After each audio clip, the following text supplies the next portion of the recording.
اور نبی کریم صلی اللہ علیہ وسلم نے فرمایا کہ دنیا میں اگر آپ گناہوں سے بچنا چاہتے ہیں، آج دنیا گناہوں کی آماج گاہ بن چکی ہے، ہمارا معاشرہ گناہوں کی دلدل میں دھنسا ہوا ہے، سر تا پا ہم گناہوں کے اندر لتھڑے ہوئے ہیں، اور گلی محلے میں، بلکہ گلی محلہ تو دور کی بات ہے، گھر میں بیٹھے ہوئے آپ کے ہاتھ میں موبائل بھی ہے تو تب بھی آپ کتنے گناہوں کا ارتکاب کر رہے ہوتے، اور پھر گناہوں کی لت لگ جاتی ہے، وہ آپ سے چھوٹتی نہیں ہے، اتنے آپ ان کے خوگر ہو جاتے، اتنے عادی بن جاتے ہیں،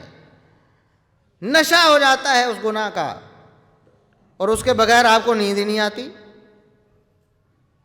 اس کے بغیر آپ کو چین ہی نہیں آتا، آپ کا دن ہی نہیں گزرتا جب تک آپ وہ گناہ سرزد، آپ اس گناہ کا ارتکاب نہ کر لیں، چاہے اس کا تعلق ہاتھوں سے ہو، چاہے اس کا تعلق کانوں سے ہو، چاہے اس کا تعلق آنکھوں سے ہو۔ تو گناہوں سے انسان اپنے آپ کو بچانا چاہتا ہے،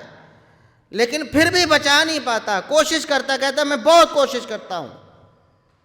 میں گناہوں سے بچ نہیں پاتا ہوں، مولوی صاحب مجھے کچھ بتائیں کہ میں گناہوں سے اپنے آپ کو دور کیسے رکھوں۔ تو وہ نسخہ محمد الرسول اللہ صلی اللہ علیہ وسلم کے ذریعے اللہ رب العزت نے ہمیں بتایا ہے، الصوم جنۃ، روزہ گناہوں کے درمیان رکاوٹ ہے، ڈھال ہے، آپ اللہ کو راضی کرنے کے لیے روزہ رکھیں گے، اللہ رب العزت آپ کو گناہوں سے دور کر دے گا اور گناہوں کو آپ سے دور کر دے گا۔ خصوصاً نوجوان طبقہ، محمد الرسول اللہ صلی اللہ علیہ وسلم نے خاص طور پر ان کو تنبیہ فرمائی ہے، حکم فرمایا، پہلے فرمایا یا معشر الشباب من استطاع منکم الباءۃ فلیتزوج، تم میں سے جو بھی شادی کرنے کی طاقت رکھتا ہے، اس کو پتہ ہے کہ میں شادی کر سکتا ہوں، اس کو چاہیے کہ فوراً شادی کرے، نکاح کرنے میں، شادی کرنے میں ذرا بھر بھی دیر نہ کرے۔ جو بھی جوان ہو گیا ہے، اور اب کچھ لوگ تو کہتے 35 سال سے پہلے وہ جوان ہی نہیں ہوتے، ہمارے معاشرے میں 30-35 سال سے پہلے تو وہ بچہ ہی رہتا ہے، اپنے پاؤں پہ کھڑا ہی نہیں ہوتا، اور وہ بچہ رہتا ہے تو پھر اس کا نکاح تو اس کی طرف سوچ بھی نہیں جاتی، سوچا بھی نہیں جاتا۔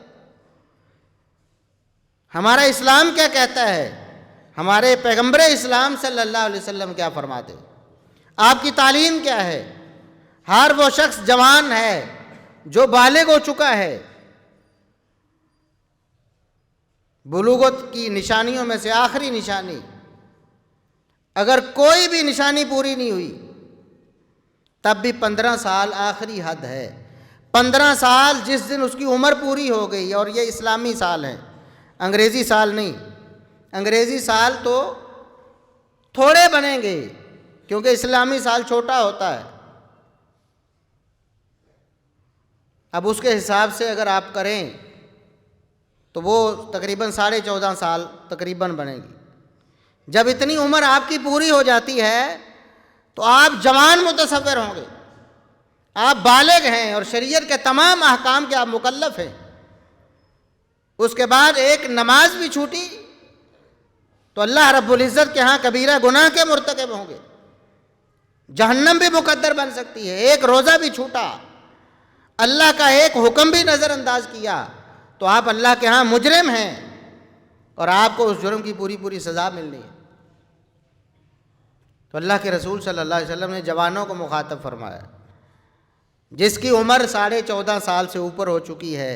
15 سال کے قریب ہو چکی ہے، چلو 15 سال ہی لگا لیں، انگریزی کے 15 سال ہی کر لیں، جس کی 15 سال عمر ہو چکی ہے، اگر کوئی اور نشانی پوری نہیں ہوئی تو تب بھی 15 سال آخری حد ہے۔ تو رسول اللہ صلی اللہ علیہ وسلم کا وہ مخاطب ہے، یا معاشر الشباب، اور میری امت کے نوجوانوں، تم میں سے جو شادی کرنے کی طاقت رکھتا ہے ضرور شادی کرے، وَمَن لَّمْ يَسْتَطِعْ فَعَلَيْهِ بِالصَّوْمِ، جس کے پاس طاقت نہیں، کوئی ایسی مجبوری ہے جو حقیقی مجبوری ہے، کوئی ایسا مسئلہ ہے جو اپنا بنایا ہوا نہیں، معاشرے کے رسوم و رواج سے اس کا تعلق نہیں، واقعی کوئی انتہائی مجبوری والا معاملہ بن گیا ہے، نہیں شادی کر سکتا، تو اللہ کے رسول صلی اللہ علیہ وسلم فرماتے فعلیہ بالصوم، گناہوں سے بچنا ہے تو اس کا ایک ہی ذریعہ ہے، وہ ہے نفلی روزے کثرت کے ساتھ رکھنا، اس کے علاوہ کوئی علاج نہیں ہے۔ جھوٹ کہتا ہے جو کہتا ہے میں جوان ہو گیا ہوں، بالغ ہو گیا ہوں، لیکن میں گناہوں سے بچا ہوا ہوں، میں بڑا مضبوط ہوں جی، میں گناہوں کا مقابلہ کر لیتا ہوں، بالکل غلط ہے۔ محمد الرسول اللہ صلی اللہ علیہ وسلم سچے ہیں۔ آپ نے فرمایا جو بالغ ہو جاتا ہے، جوان ہو جاتا ہے، جوانی کی دہلیز پہ قدم رکھ لیتا ہے، اس کے بعد اگر وہ شادی نہیں کرتا، انتہائی مجبوری ہے، اس کو ڈیلے کرنا چاہتا ہے تو کثرت سے نفلی روزے رکھے، فَإِنَّهُ لَهُ وِجَاءٌ، یہی ایک صورت ہے جو اس کو گناہوں سے روک سکتی ہے، یہی ایک نسخہ ہے جو جوانوں کو گناہوں سے روک سکتا ہے۔